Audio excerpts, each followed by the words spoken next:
बहुत दुखी मन से मुझे आपके सामने ये खबर दिखानी पड़ रही है। ये खबर आपको आगे दिखाऊं उससे पहले मैं सभी उन मुसलमान भाइयों से, बहनों से, माँओं से, बेटियों से, इस देश के हर मुसलमान से माफ़ी मांगना चाहती हूँ, क्योंकि अगर हिंदू धर्म होना ये है तो मैं हिंदू नहीं हूँ। लेकिन हिंदू धर्म जो कि मेरा व्यक्तिगत मामला है, धर्म मेरा व्यक्तिगत मामला है, और उसी माहौल में पढ़े लिखे होने के बाद, आगे इतना बड़ा होने के बाद मैं ये बात जानती हूं और समझती हूं, हिंदू धर्म ये नहीं है, कोई भी धर्म ये नहीं है, ये सिर्फ कोई अधर्मी ही कर सकता है। इसलिए मेरी तरफ से प्लीज आप पहले माफी स्वीकार कीजिए, क्योंकि मैं जानती हूं मैं अकेली नहीं हूं। मेरी तरह इस देश के करोड़ों हिंदू ऐसे हैं जो आज आपसे माफी मांगना चाहते होंगे। ये सबसे मुट्ठी भर लोग हैं जो अधर्मी हैं, इसलिए इनके बारे में बताना और इन्हें चिन्हित करना बेहद जरूरी है। अब मैं आगे बढ़ती हूं और आपको बताती हूं कानपुर की वो घटना। कानपुर में इस एक पिता के साथ बजरंग दल के कुछ लोगों ने, गुंडों ने, लफंगों ने, बल्कि आतंकियों ने बर्बरता करनी शुरू कर दी, और उस शख्स की बच्ची लिपट लिपट कर अपने पिता से रोती रही, गुहार लगाती रही उस भीड़ से, जो भीड़ तंत्र आज धर्म के नाम पर किसी को भी पकड़ लेता है और उसको लगता है कि उसका अधिकार है, उससे गुहार लगाती रही कि मेरे पिता को छोड़ दो।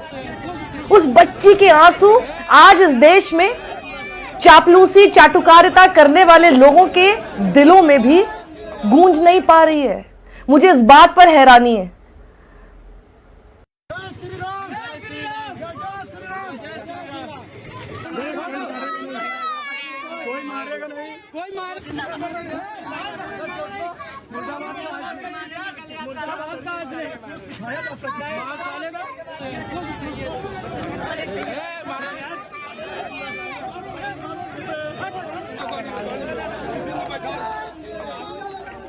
एक न्यू नॉर्मल बना दिया गया है, और उसके बाद जब आप ऐसे ढोंगियों से पूछेंगे तो कहेंगे तो कुछ लोग हैं जो कर रहे हैं, तो कुछ लोग हैं तो आपका धर्म भी तो बर्बाद कर रहे हैं और बदनाम कर रहे हैं, तो क्यों नहीं बोलते हो?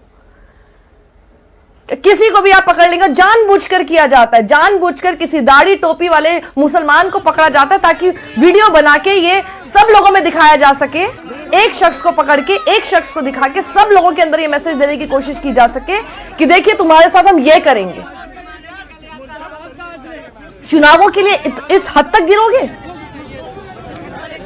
क्योंकि ये लोग जानते हैं इनके मतलब की सरकार नहीं आई ना, बिल में घुसेंगे, बिल में। ये लोग ये जानते हैं। सरकारों से क्यों तुमको फर्क पड़ता है? क्योंकि जो उन्मादी भीड़ है इसको ये पता है कि इसको संरक्षण कहां से मिल रहा है। अब जरा ये तस्वीर एक बार फिर देखिए, बार बार देखिए, जब तक ये आपको अंदर तक हिला ना देना तब तक देखिएगा इसको, क्योंकि जब तक ये आपको अंदर तक हिला नहीं देगी ना, उतना समय आपको इंसान बनने में लग रहा है। क्योंकि कुछ सेकंड की ये फुटेज देखने पर ही कोई भी आदमी पिघल सकता है, और नहीं पिघल रहे अगर तो शर्म कर लो अपने अंदर, अपने घर के सारे आईने तोड़ दो, खुद ही टूट जाएंगे बल्कि वो, क्योंकि ऐसा शैतान कैसे कोई आईना देखेगा। और ये देखिए पुलिस अफसर अहमद इस शख्स का नाम है, जो कि ई रिक्शा चलाता है।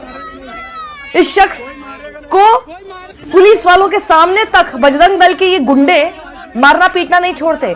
हालांकि पुलिस के आने की वजह से ये शख्स बच पाया, और उसके लिए बहुत अच्छा है कि पुलिस समय पर वहां पर पहुंची, लेकिन उनके सामने मार रहे हैं। आज थाना बर्रा क्षेत्र में रामगोपाल चौराहे के पास कच्ची बस्ती जो है, वहां की एक घटना का वीडियो प्रकाश में आया, जिसमें एक व्यक्ति के साथ लोग मारपीट कर रहे हैं। जो पीड़ित है उसकी तहरीर के आधार पर कुछ नामजद व कुछ अज्ञात व्यक्तियों के खिलाफ मुकदमा कायम कर लिया गया है। इसमें अग्रिम कानूनी कार्रवाई अमल में लाई जा रही है। बाद में खबर आप देखते हैं कि क्या छपती है कि कुछ तो अनआइडेंटिफाइड लोग हैं। बजरंग दल का वो जिला संयोजक दिलीप सिंह बजरंगी, जो खुलेआम बोल रहा है कि अगर ऐसा नहीं किया, अगर हमारे लोगों को नहीं छोड़ा, और अगर जो भी उसकी मांगे हैं तो हम खुलेआम ये सब कुछ करेंगे। उसको अभी तक आरोपी नहीं बनाया है पुलिस ने। फिर देखिए ऐसा है रवीना जी, ये सारी तस्वीरें दिखाने से फिर कुछ नहीं होगा। बहुत अच्छा लगा देखकर कि आप बाद में उस बच्ची से जाकर मिली, लेकिन इन सब तस्वीरों से कुछ नहीं होने वाला जब तक कि वो जो मुख्य आरोपी सब हैं सबको आप दंडित करें और बिल्कुल सख्त धाराओं में करें।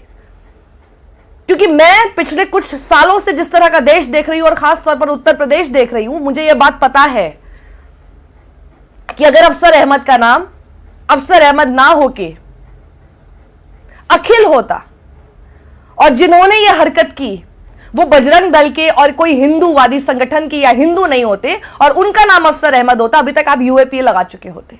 बुरा लग सकता है आपको मेरी ये बात का, लेकिन ये मेरी कई सारे साक्ष्यों के साथ मैं बोल रही हूं। मैं चाहती हूं कि आप मुझे गलत साबित करें यूपी पुलिस में, सच में चाहती हूं, क्योंकि कुछ भी हो जाना, कितना भी बोल ले, कहीं ना कहीं एक आस रहती है कि शायद यूपी पुलिस के अंदर भी कोई तो एक ऐसा जवान होगा, कोई तो एक ऐसा अफसर होगा, कोई तो एक ऐसी महिला कर्मी होगी जिसके अंदर दिल हो या जिसको अपनी ली हुई शपथ ही याद आ जाए कि नहीं, मैं ये सब करने के लिए थोड़ी ना आईपीएस बनी थी या बना था। क्या आप लोग सब ये सब करने के लिए इतनी पढ़ाई लिखाई करके आप लोग आईपीएस ऑफिसर बनते? देन थैंक गॉड कि कई लोग क्लियर ही नहीं कर पाते। बहुत अच्छा है, क्योंकि जाकर अगर यही काम करना है, जाकर अगर इसी तरह के ब्यूरोक्रेट्स आईएएस ऑफिसर्स बनना है या आईपीएस ऑफिसर्स बनना है जो कि सिर्फ सरकार कुछ भी बोले, ऐसे लफंगे लोग कुछ भी करें, आपको उनको संरक्षण देना है, तो प्लीज एक बार जरा लुक बैक कीजिए, रीलुक कीजिए अपने करियर पर। आप क्या कर रहे हैं? नींद आती है? नींद आ पाएगी? उस बच्ची की चीखें तो वो वीडियो एक बार सुनने के बाद मेरे कान में गूंज रही है, आपके कान में क्यों नहीं गूंजती? योगी आदित्यनाथ, मेरी अपील आपसे है, क्योंकि मेरे पास और कोई चारा नहीं है, आप सूबे के मुख्यमंत्री हैं, तो मैं कितना भी आपसे उम्मीद ना लगाऊं, उसके बावजूद मुझे आपसे उम्मीद लगानी पड़ती है कि शायद एक दिन आएगा जब आपको लगेगा कि नहीं, आप तो पूरे सूबे के मुख्यमंत्री हैं। हर किसी को बचाना, किसी मासूम के ऊपर जुल्म होने से बचाना आपका कर्तव्य है।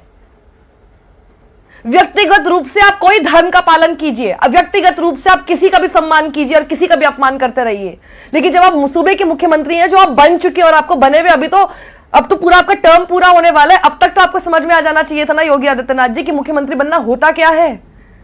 With great power comes great responsibility. अपनी पावर की रिस्पॉन्सिबिलिटी तो लेना सीखिए आप।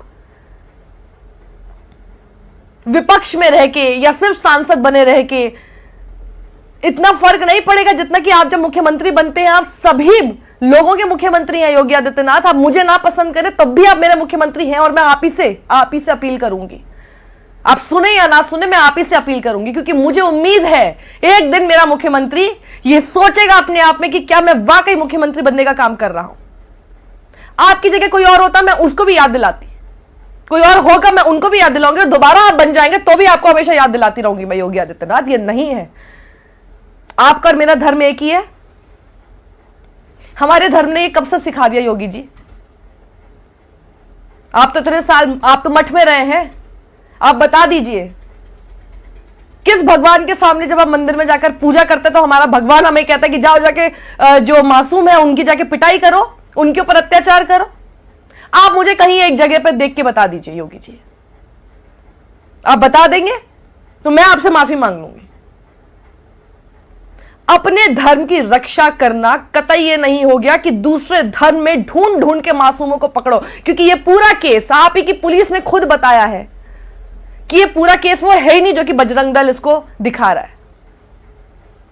पुलिस ने जो मामला दर्ज किया है वो ये किया है कि अफसर अहमद और उनकी वो जो उनकी बहन है और उनके जो हिंदू पड़ोसी हैं उनके बीच में पहले से ही वाद विवाद चलता आ रहा है, जिसको लेकर दोनों ही पक्ष पहले भी पुलिस कंप्लेंट कर चुके हैं। लेकिन आजकल आपके राज में ना योगी जी, इन सब लोगों ने, जो बजरंग दल हो या आप ही की हिंदू युवा वाहिनी हो, जो भी ये सारे हिंदुत्व संगठन घूमते हैं, इन लोगों ने एक क्राइटेरिया बना लिया है कि जब भी कभी कुछ भी हो, किसी के साथ आपसी रंजिश भी हो, लेकिन अगर सामने वाला दूसरे धर्म का निकल गया तो उसके अंदर अपना कन्वर्जन का मुद्दा घुसा दीजिए। ऐसे आप लॉ एंड ऑर्डर संभालेंगे कि किसी एक धर्म को खुली छूट होगी कानून को अपने हाथ में लेते रहने के लिए? ये नया बना दिया गया है। और इतनी मूर्ख जनता हमारी है कि वो देखकर ना पढ़ती है, ना देखती है, ना समझती है, ना देख रही है कि पैटर्न क्या चला आ रहा है। वो भी हाँ देखा, अच्छा हुआ इनके साथ ये कन्वर्जन कर रहे थे। आपको मूर्ख बनाया जा रहा, आपके सामने पढ़ लिख के क्या कर लिया आपने? क्यों माता पिता का पैसा इतना वेस्ट कर लिया स्कूल जाकर, कॉलेज जाकर, जब करना आपको यही है कि आपको उन सारे वीडियोस में देखकर बहुत खुश होना, हाँ जरूर ये कन्वर्जन कर रहा था। उसके तह तक जाते हैं आप एक पैटर्न फॉलो हो रहा है। यही पैटर्न किसी और धर्म के खिलाफ आपने देखा है कि फॉलो हो रहा है, और तब भी आप चुप बैठे हुए हैं। और आपको लगता है प्रभु श्री राम वास करेंगे आपके घर में? कितने मंदिर बना लो ना, नहीं करेंगे। कितने मंदिर बना लो। मुझे तो बल्कि आश्चर्य इस बात पर है, और मुझे तो बल्कि ऐसा लगता है कि हो सकता है श्री राम कब के इस देश से ही जा चुके हों, उन्हें नहीं रहना इस माहौल में। ना श्री राम ये है, ना श्री हनुमान ये है, ना श्री कृष्ण जिन्होंने आपको भगवत गीता का जो पाठ पढ़ाया था वो ये है। उसके बाद इनकी हिम्मत देख लीजिए, पुलिस स्टेशन के बाहर जाके जय श्री राम करके, बस और कुछ है नहीं। हर चीज का एक ही डिफेंस है इनके पास, जय श्री राम बोल दो, सामने वाले की हिम्मत ना हो आपको कुछ करने के लिए। अपने धर्म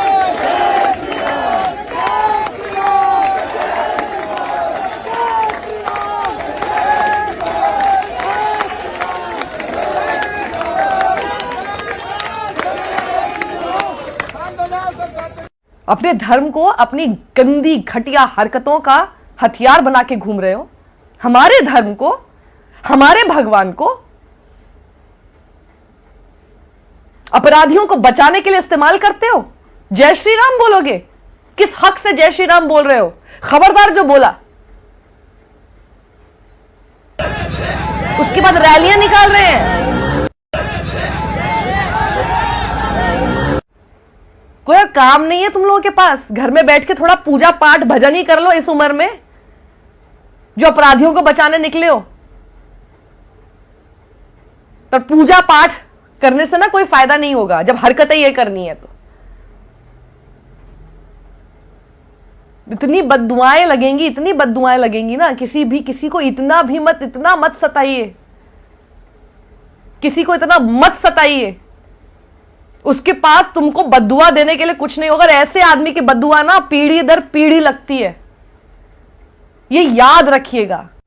मेरी सबसे अपील है, ऐसा कोई भी शख्स जिसको लगता है कि ये देखकर घिन आ रही है ऐसे लोगों से, इन लफंगों को देखकर, इन आतंकियों को देखकर घिन आ रही है, बोलिए। चुप रहने से कुछ नहीं होगा, क्योंकि जितना आप चुप रहेंगे उतना आप ऐसे माहौल को न्यू नॉर्मल बना देंगे।